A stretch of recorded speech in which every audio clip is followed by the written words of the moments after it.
चलो देखो थोड़ा सा वेव के बारे में पढ़ लेते हैं, ठीक है। पिछले दिन वैसे बता दिए थे, एक बार और रिपीट कर देते हैं। देखो वेव क्या है, मैंने बताया था वेव क्या है। देखो वेव के बारे में थोड़ा सा जानते हैं।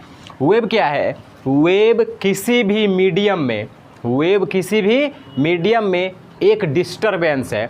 वेव किसी भी मीडियम में एक डिस्टरबेंस है जो एनर्जी को कैरी करता है। अब एनर्जी कैरी करता है, ये कहने का क्या मतलब है, देखो ये डिस्टरबेंस है। एनर्जी कैरी करने का क्या मतलब है कि वेव एनर्जी को पकड़ करके एक जगह से दूसरे जगह तक ले जाएगा। यानी कि वेव एनर्जी ट्रांसफ़र का एक मेथड है, एक तरीका है। एनर्जी को ट्रांसफ़र करने का एक तरीका है। अब यह कैसे एनर्जी को ट्रांसफ़र करता है, यह एक डिस्टरबेंस है। वेव क्या है, एक डिस्टरबेंस है। यानी कि अगर हमसे पूछा जाएगा कि वेव क्या है, तो वेव किसी भी मीडियम में डिस्टरबेंस है। वेव किसी भी मीडियम में क्या है, डिस्टरबेंस है, जो क्या कैरी करता है, एनर्जी को कैरी करता है। यानी कि एनर्जी ट्रांसफ़र में हेल्प करता है without the net movement of particles. ये समझने वाली बात है, without the net movement of particles. अब ये कहने का क्या मतलब है कि पार्टिकल्स का नेट मूवमेंट नहीं होगा, लेकिन एनर्जी एक जगह से दूसरी जगह पहुंच जाएगा। वेव क्या है, वेव किसी भी मीडियम में एक डिस्टरबेंस है जो एनर्जी को कैरी करता है, एनर्जी को एक जगह से दूसरी जगह पहुंचाएगा, लेकिन पार्टिकल्स का नेट मूवमेंट नहीं होगा। यानी कि पार्टिकल्स जहीं का तहीं रहेगा, नेट मूवमेंट उसका जीरो होगा। जैसे एक एग्जांपल के द्वारा समझो, जैसे मान लो कि एक तालाब है, तालाब तुमने देखा होगा, ये तालाब है, पॉन्ड है। ये क्या चीज़ है, पॉन्ड, तालाब है। अब इसमें पानी है और तुमको पता होगा कि पॉन्ड में जो वाटर होता है वो स्टैटिक होता है। कैसा होता है, स्टैटिक मतलब रुका हुआ। तो ये पॉन्ड है, इसमें क्या है, वाटर भरा हुआ है। अब क्या करो, ये पानी स्टैटिक है, पॉन्ड में जो वाटर है वो क्या है, स्टैटिक है। अब यहाँ पे तुम एक नाव रख दो या किसी भी कागज़ का एक टुकड़ा रख दो। मान लो कि हमने एक कागज़ का टुकड़ा रख दिया। क्या रख दिया, हमने एक कागज़ का टुकड़ा रख दिया। अब इस पानी में जब कागज़ का टुकड़ा रखेंगे तो ये कागज़ का टुकड़ा चलेगा, नहीं चलेगा। क्यों, क्योंकि पानी रुका हुआ है ना। यहाँ पे वाटर स्टैटिक है, और जब वाटर स्टैटिक है तो कैसे चलेगा। अब तुम क्या करो, यहाँ पे एक पत्थर मारो, यहाँ पे क्या मारो, एक पत्थर। जहाँ पे पेपर रखा है उसके बगल में क्या करो, एक पत्थर मारो, एक स्टोन से मारो। तो तुमको क्या देखने को मिलेगा, जैसे मान लो कि एक तालाब है, यहाँ पे पानी है और इस पानी में हमने एक नाव रख दिया। अब जैसे ही पत्थर मारेंगे तो वाटर में डिस्टर्बेंस आएगा, पानी में क्या आएगा, डिस्टर्बेंस, जिसके कारण पानी ऐसे ऐसे करने लगेगा। पानी क्या करने लगेगा, ऐसे ऐसे करने लगेगा, जिसकी वजह से ये नाव क्या होगा, आगे चलना शुरू हो जाएगा। तो यहाँ पे क्या हो रहा है, मान लो जितना पानी पहले था, पानी उतना ही तो रहेगा बाद में, लेकिन देखो नाव एक जगह से दूसरी जगह पहुँच गया। यानी कि वाटर का नेट मूवमेंट नहीं हुआ, लेकिन ये जो पेपर था वह एक जगह से दूसरी जगह चला गया। तो हम कहेंगे कि ये वाटर का वेव है। किसका वेव है, वाटर का वेव है। तो वेव क्या है, देखना डिस्टर्बेंस है किसी भी मीडियम में। जैसे पत्थर हमने मारा तो पानी में एक डिस्टर्बेंस आ गया, पानी डिस्टर्ब हो गया, जिसके कारण ये ऐसे ऐसे चलने लगा, और वह जो डिस्टर्बेंस बना उसी डिस्टर्बेंस को क्या बोलते हैं, वेव है। तो वह वेव है जो एनर्जी कैरी करता है। तो एनर्जी का मतलब समझ में आया, एनर्जी क्या है, एनर्जी एक डिस्टर्बेंस है किसी भी मीडियम में जो एनर्जी को कैरी करता है, एनर्जी को एक जगह से दूसरे जगह लेके जाएगा। लेकिन एक शर्त रहेगा वहाँ पर कि पार्टिकल्स का नेट मूवमेंट नहीं होगा। जैसे मैं बोल रहा हूँ, सामने वाले को सुनाई दे रहा है। कैसे सुनाई दे रहा है, मैं जो बोलूँगा वो साउंड एनर्जी है। तो एनर्जी एक जगह से दूसरी जगह कैसे पहुँचा, ये जो साउंड एनर्जी है यह एक जगह से दूसरी जगह कैसे पहुँचा। तो जब हम बोलते हैं तो यहाँ पर जो एयर है, एयर के पार्टिकल्स में डिस्टर्बेंस आता है, एयर के पार्टिकल्स में डिस्टर्बेंस आता है, जिसको हम लोग वेव बोलते हैं। और यही वेव इस साउंड एनर्जी को कैरी करके सामने वाला तक पहुँचाता है। अगर मान लो यहाँ पर एयर नहीं रहता तो डिस्टर्बेंस कहाँ से आता ही नहीं डिस्टर्बेंस। जब डिस्टर्बेंस नहीं आएगा तो साउंड एनर्जी कैरी नहीं होगा, एक जगह से दूसरी जगह पहुंचेगा ही नहीं। इसीलिए अगर यहाँ पर एयर नहीं रहेगा तो मैं क्या बोलूँगा तुमको सुनाई नहीं देगा। इतना बात समझ में आ रहा है। तो वेव के बारे में कुछ पता चला। तो वेव क्या है, वेव किसी भी मीडियम में एक डिस्टर्बेंस है जो एनर्जी कैरी करता है। सिंपल वे में एनर्जी ट्रांसफ़र करने के तरीका है, एनर्जी ट्रांसफ़र करने का एक तरीका है। तो वेव क्या है, एनर्जी ट्रांसफ़र करने का एक तरीका है। अब वेव से रिलेटेड कुछ टर्म हमें पढ़ना है, जैसे हो गया वेव लेंथ, फ्रीक्वेंसी, ये सब हमें पढ़ना है अभी। Wave length, frequency, wave number और एम्पलीट्यूड। ये 4 चीज़ के बारे में हमें जानना है वेव से related. Wave length, frequency, wave number और एम्पलीट्यूड। अब देखो ये वेव लेंथ क्या होता है, जैसे मान लो कि ये एक्स एक्सिस है और ये ऊपर वाला वाई एक्सिस है, एक्स एक्सिस और वाई एक्सिस। अब वेव ऐसे चल रहा है, वेव ऐसे चल रहा है, वेव ये ट्रेवल कर रहा है। तो ये जो ऊपर वाला है, ये जो ऊपर नीचे करके चल रहा है ना, तो ये जो ऊपर वाला बना इसको बोलते हैं क्रेस्ट। क्या बोलते हैं? क्रेस्ट। और नीचे वाले को क्रेस्ट और नीचे वाले को बोलते हैं ट्रफ। क्या बोलते हैं? ट्रफ। ऊपर वाले को क्रेस्ट और नीचे वाले को ट्रफ। तो अब देखो ये भी क्रेस्ट है, यह भी क्रेस्ट है और यह भी क्रेस्ट है, यह भी ट्रफ है, यह भी ट्रफ है और भी आगे क्या है? ट्रफ है। तो 2 सक्सेसिव मतलब 2 लगातार, 2 सबसे नज़दीक वाला। तो 2 सक्सेसिव क्रेस्ट या 2 सक्सेसिव ट्रफ के बीच का जो डिस्टेंस है, 2 सक्सेसिव क्रेस्ट या 2 सक्सेसिव ट्रफ के बीच का जो डिस्टेंस है, इसी डिस्टेंस को क्या बोलते हैं? Wave length. क्या बोलेंगे? Wave length. और इस वेव लेंथ को हम लोग लेमडा से लिखते हैं। किसी से? लेमडा से लिखते हैं। तो याद रखना है वेव लेंथ क्या है? 2 क्रेस्ट। जब वेव चल रहा होता है तो 2 क्रेस्ट या 2 ट्रफ के बीच का जो डिस्टेंस है उसी को क्या बोलते हैं? Wave length. अब वेव लेंथ क्या है? वेव लेंथ डिस्टेंस है, यानी कि इसका यूनिट, ऐसा यूनिट क्या होगा? मीटर। वेव लेंथ का ऐसा यूनिट मीटर। तो इतना बात क्लियर है वेव लेंथ के बारे में। अब देखो वेव लेंथ समझ में हमको आ रहा है, तो अगला चीज़ है फ्रीक्वेंसी। क्या चीज़? फ्रीक्वेंसी। अब देखो वेव कैसे चल रहा है, ऐसे ऐसे चल रहा है वेव। तो वेव पर यूनिट टाइम में, कितना टाइम में? पर यूनिट टाइम में। कोई भी वेव पर यूनिट टाइम में जितना बार वाइब्रेट करता है, कोई भी वेव पर यूनिट टाइम में जितना बार वाइब्रेट करेगा उसी को क्या बोलते हैं? Frequency of the wave. यानी वेव के फ्रीक्वेंसी का मतलब है वाइब्रेशन अपॉन टाइम, यानी पर यूनिट टाइम में कितना वाइब्रेट करेगा उसी को क्या बोलेंगे? फ्रीक्वेंसी। यानी कि फ्रीक्वेंसी क्या है? वाइब्रेशंस। फ्रीक्वेंसी क्या है? Vibrations per unit time. Vibrations per unit time. Per unit time में कोई भी वेव जितना बार वाइब्रेट करेगा उसको क्या बोलेंगे? फ्रीक्वेंसी। इसका यूनिट क्या होता है? इसका यूनिट होता है हर्ट्ज, या इसी को हम लोग 1/टाइम लिख देते हैं, यानी कि सेकेंड इनवर्स। तो हमें फ्रीक्वेंसी का 2 यूनिट याद रखना है। सेकेंड इनवर्स यानी 1/सेकेंड। सेकेंड इनवर्स क्या मतलब है? 1/सेकेंड, या इसी को हम लोग हर्ट्ज बोल देते हैं, साइंटिस्ट का नाम है हर्ट्ज। तो ये हो गया फ्रीक्वेंसी का यूनिट। अब फ्रीक्वेंसी को हम रिप्रेजेंट करते हैं न्यू द्वारा। किसके द्वारा? न्यू। यानी टेढ़ा वाला थोड़ा भी लिख देंगे तो यही क्या हो गया? न्यू। और न्यू का फॉर्मूला होता है C/λ, या इसी को हम लोग लिख देते हैं 1/टाइम। तो फ्रीक्वेंसी का हमारे पास 2 फार्मूला हो गया, C/λ या 1/टाइम। तो फ्रीक्वेंसी का फॉर्मूला समझ में आया? ये याद रखना है, frequency is equal to C/λ या 1/टाइम। टाइम के अपोजिट को क्या बोलते हैं हम?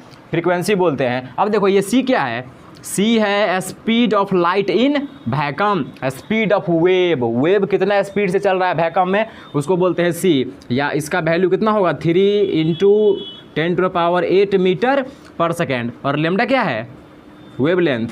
लेमडा क्या है? Wave length. यानी कि फ्रीक्वेंसी का क्या फॉर्मूला हो गया? C/λ। Velocity of wave in vacuum upon wave length of the wave. तो इतना बात क्लियर है?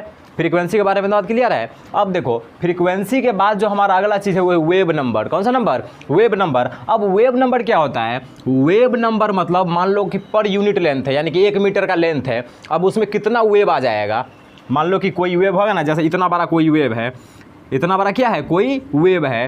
तो 1 मीटर लेंथ में, क्या 1 सेंटीमीटर या कुछ भी, पर यूनिट लेंथ में कितना वेव आ जाएगा? जैसे मान लो कि इतना, अगर हम लेंथ की बात करें, इतना मान लो कि 5 मीटर लेंथ है, तो 5 मीटर लेंथ में कितना वेव आएगा? मान लो कि एक वेव होता है इतना बड़ा। एक वेव क्या है? इतना बड़ा। कितना? ये लेमडा इतना बड़ा एक वेव है। लेमडा इतना बड़ा क्या है? एक वेव है। तो 5 मीटर लेंथ में कितना वेव आ जाएगा? तो किसी भी पर यूनिट लेंथ में जितना वेव आ जाएगा ना उसी को क्या बोलेंगे? Wave number. तो वेव नंबर मतलब पर यूनिट लेंथ में, वेव नंबर का क्या मतलब हुआ 1/λ, यानी कि पर यूनिट लेंथ में जितना वेव आ जाएगा उसी को क्या बोलेंगे वेव नंबर। तो वेव नंबर मतलब 1/λ, याद रखना है, वेव नंबर मतलब 1/λ, पर यूनिट लेंथ में जितना वेव आ जाएगा उसी को क्या बोलेंगे वेव नंबर। अब जो हमारा अगला चीज़ है वह है एम्पलीट्यूड। क्या चीज़ एम्पलीट्यूड, देखो एम्पलीट्यूड किसको बोलते हैं, जब वेव आगे बढ़ रहा होता है, यानी कि प्रोपेगेट मतलब चलना, यानी कि जब वेव चल रहा होता है तो वह अपने मीन पोजीशन से, मीन पोजीशन मतलब देखो ये जो वेव है ये एक्स एक्सिस के ऊपर नीचे डिस्टेंस चल रहा है, यही चल रहा है ऐसे ही ना, ऊपर नीचे ऊपर नीचे ऊपर नीचे हो रहा है, यानी ये जो एक्स एक्सिस है ये वाला जो लाइन है यह इसका मीन पॉइंट है, बीच वाला पॉइंट है, और इसी को ऊपर नीचे ये चलेगा। तो जब वेव चल रहा होता है तो यह अपने मीन पॉइंट से ये जो मैक्सिमम डिस्टेंस ट्रेवल करता है, ये जो मैक्सिमम डिस्टेंस ट्रेवल किया, कोई भी वेव चलते टाइम अपने मीन पोजीशन से जो मैक्सिमम डिस्टेंस ट्रेवल करता है इसी को क्या बोलते हैं एम्पलीट्यूड। तो एम्पलीट्यूड मतलब maximum distance covered by a wave during wave propagation from there mean position. अपने मीन पोजीशन से जो मैक्सिमम डिस्टेंस ट्रेवल करता है कोई भी वेव प्रोपेगेशन के टाइम पर, उसी को क्या बोलते हैं एम्पलीट्यूड। तो वेव के बारे में इतना बात क्लियर है, वेव के बारे में इतना बात क्लियर है, वेव से रिलेटेड टर्म क्लियर है। चलो अगला जो हमारा टॉपिक वो है वेव का टाइप।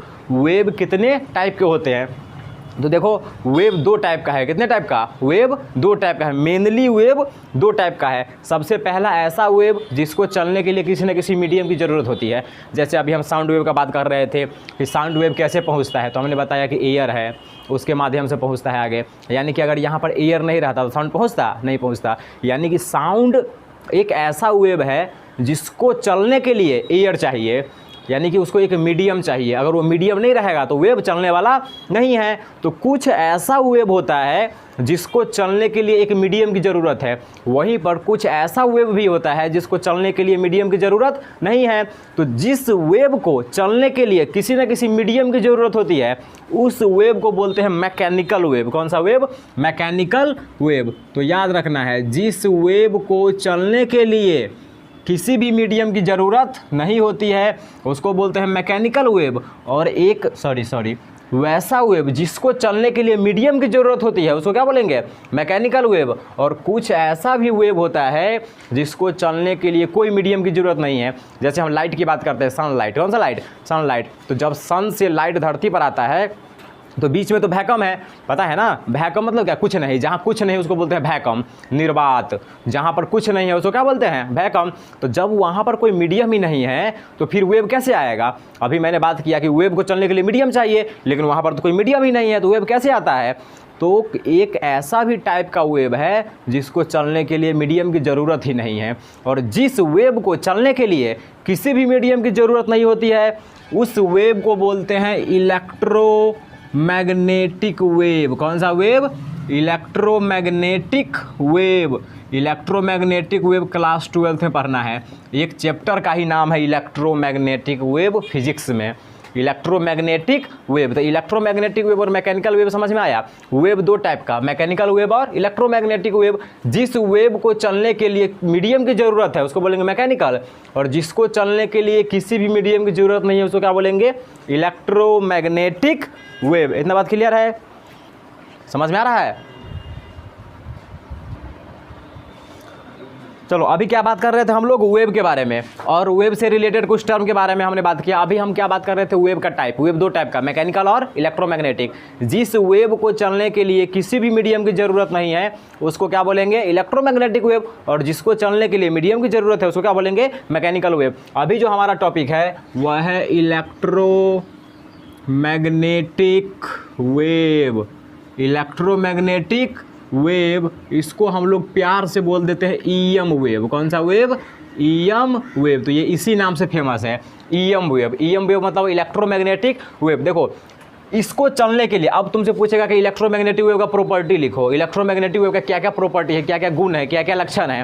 तो सबसे पहला गुण इसका यही है कि इसको चलने के लिए किसी भी मीडियम की ज़रूरत नहीं होती है, not required any medium, not required any medium for propagation, यानी कि इलेक्ट्रोमैग्नेटिक वेव एक ऐसा वेव है जिसको चलने के लिए किसी भी मीडियम की ज़रूरत नहीं है। अब हमारे पास सवाल आती है कि जब इलेक्ट्रोमैग्नेटिक को चलने के लिए किसी मीडियम की ज़रूरतें नहीं है तो फिर चलता कैसे है, ये आता कहाँ से है? तो देखो इलेक्ट्रोमैग्नेटिक वेव कब बनता है, जब कोई चार्ज पार्टिकल, कौन सा पार्टिकल, चार्ज पार्टिकल, जैसे इलेक्ट्रॉन, प्रोटॉन, न्यूट्रॉन, कुछ भी जिस पर चार्ज हो, तो जब कोई चार्ज पार्टिकल एक्सेलरेटेड मोशन करता है, एक्सेलरेशन समझता है, एक्सेलरेशन त्वरण जिसको बोलते हैं हिंदी में, त्वरण, एक्सेलरेशन, यानी कि जब कोई ऑब्जेक्ट चल रहा हो उसका स्पीड बढ़ता भी है और घटता भी है, तब हम बोलते हैं कि आगे एक्सेलरेशन है। और उसी प्रकार जब कोई charge particle accelerated motion show करता है तब वहाँ पर इलेक्ट्रोमैग्नेटिक वेव बनता है। याद रखना, इलेक्ट्रोमैग्नेटिक वेव कब बनता है, produced when a charge particle, जब कोई चार्ज पार्टिकल मूव करता है मूव्स अंडर एक्सेलरेटेड मोशन, यानी कि जब कोई charge particle acceleration motion show करेगा तब वहाँ पे क्या बनता है, इलेक्ट्रोमैग्नेटिक वेव। अब देखो इलेक्ट्रोमैग्नेटिक वेव जब बनता है ना, मान लो कि जब कोई चार्ज पार्टिकल एक्सेलरेशन शो कर रहा है तो वहाँ पर दो चीज़ बनता है, इलेक्ट्रिक फील्ड और मैग्नेटिक फील्ड। समझता है, इलेक्ट्रिक फील्ड, मैग्नेटिक फील्ड, विद्युतीय क्षेत्र और चुंबकीय क्षेत्र। तो जब कोई charge particle accelerated motion show करता है तो दो चीज़ बनता है, इलेक्ट्रिक फील्ड और मैग्नेटिक फील्ड। तो ये कैसे चलता है, देखो इलेक्ट्रिक फील्ड जब ये चलेगा तो इलेक्ट्रिक फील्ड, मैग्नेटिक फील्ड, मान लो ये इलेक्ट्रिक फील्ड है और ये मैग्नेटिक फील्ड है, या इलेक्ट्रिक फील्ड है और यह मैग्नेटिक फील्ड है, तो और इधर ये वेव चलेगा, वेव चलेगा किधर, इधर चलेगा वेव। तो जब भी इलेक्ट्रोमैग्नेटिक वेव चलता है तो इलेक्ट्रिक फील्ड का डायरेक्शन, मैग्नेटिक फील्ड का डायरेक्शन और direction of propagation of wave, यानी वेव जिस डायरेक्शन में चलता है उस तीनों के बीच में 90 डिग्री का एंगल होता है, यानी कि वह परपेंडिकुलर होता है, तीनों एक दूसरे का परपेंडिकुलर होता है। ऐसे जैसे कि मान लो ये इलेक्ट्रिक फील्ड है और ये क्या है, मैग्नेटिक फील्ड है, तो इलेक्ट्रिक फील्ड ऐसे ऐसे चलेगा, इलेक्ट्रिक फील्ड ऐसे ऐसे करेगा और मैग्नेटिक फील्ड ऐसे ऐसे करेगा, यानी कि ऐसे ऐसे, ये ऐसे ऊपर ऊपर चलेगा और ये नीचे नीचे चलेगा और ऐसे ही आगे बढ़ते जाएगा। समझ गया, ऐसे ही आगे बढ़ता जाएगा। समझ रहा, ऐसे चलता है इलेक्ट्रोमैग्नेटिक वेव। इलेक्ट्रिक फील्ड ऐसे ऐसे ऊपर की तरफ और ये नीचे की तरफ, देख दोनों के बीच 90 डिग्री का एंगल है ना, और ये वेव इधर चलेगा। समझ रहा है ना, यानी कि जब भी इलेक्ट्रोमैग्नेटिक वेव चलता है तो इलेक्ट्रिक फील्ड का डायरेक्शन, मैग्नेटिक फील्ड का डायरेक्शन और जिस डायरेक्शन में वेव चलेगा वो तीनों एक दूसरे का परपेंडिकुलर होता है। तो ये इसका तीसरा प्रॉपर्टी है और यह सबसे खतरनाक प्रॉपर्टी है, सबसे इंपॉर्टेंट प्रॉपर्टी है। तो याद रखना है, जब भी इलेक्ट्रोमैग्नेटिक वेव चलेगा तो इलेक्ट्रिक फील्ड का डायरेक्शन, मैग्नेटिक फील्ड का डायरेक्शन और जिस डायरेक्शन में वो चलेगा वो तीनों क्या होगा, एक दूसरे का परपेंडिकुलर होता है, तीनों के बीच में 90 डिग्री का एंगल होता है। और जो चौथा प्रॉपर्टी है वह यह है कि इलेक्ट्रोमैग्नेटिक वेव न्यूट्रल होता है, इस पर कोई चार्ज नहीं होता है, यानी कि इसको जब इलेक्ट्रिक फील्ड में ले जाएंगे चाहे मैग्नेटिक फील्ड में, ये डिफ्लेक्ट नहीं करेगा क्योंकि इस पर चार्ज नहीं है, न्यूट्रल है। और अगला प्रॉपर्टी है कि ये कितना स्पीड से चलेगा, इलेक्ट्रोमैग्नेटिक वेव कितना स्पीड से चलेगा, लाइट के स्पीड से। कितना स्पीड से, लाइट के स्पीड से, यानी कि वैक्यूम में इसका स्पीड होता है 3 × 10⁸ मीटर पर सेकेंड। तो इलेक्ट्रोमैग्नेटिक वेव के बारे में हमें इतना ही जानना है इसमें। बाकी क्लास 12 में अपने पास एक चैप्टर ही आएगा इलेक्ट्रोमैग्नेटिक वेव, उसमें अच्छे से पढ़ना है इलेक्ट्रोमैग्नेटिक वेव के बारे में। तो इलेक्ट्रोमैग्नेटिक वेव के बारे में हमने क्या क्या बताया, इलेक्ट्रोमैग्नेटिक वेव को चलने के लिए किसी भी मीडियम की ज़रूरत नहीं है। ये बनता कब है, जब charge particle accelerated motion show करता है, और जब ये चलेगा तो इलेक्ट्रिक फील्ड का डायरेक्शन, मैग्नेटिक फील्ड का डायरेक्शन और ये जिस डायरेक्शन में चलेगा उस परपेंडिकुलर होगा, ये न्यूट्रल होता है, इस पर कोई चार्ज नहीं होता है और इसका स्पीड वैक्यूम में 3 × 10⁸ मीटर पर सेकेंड होता है। तो ये तुम्हारा क्या हो गया, इलेक्ट्रोमैग्नेटिक वेव। ठीक है, बाकी अगले दिन बात करेंगे, आज के लिए बस इतना ही।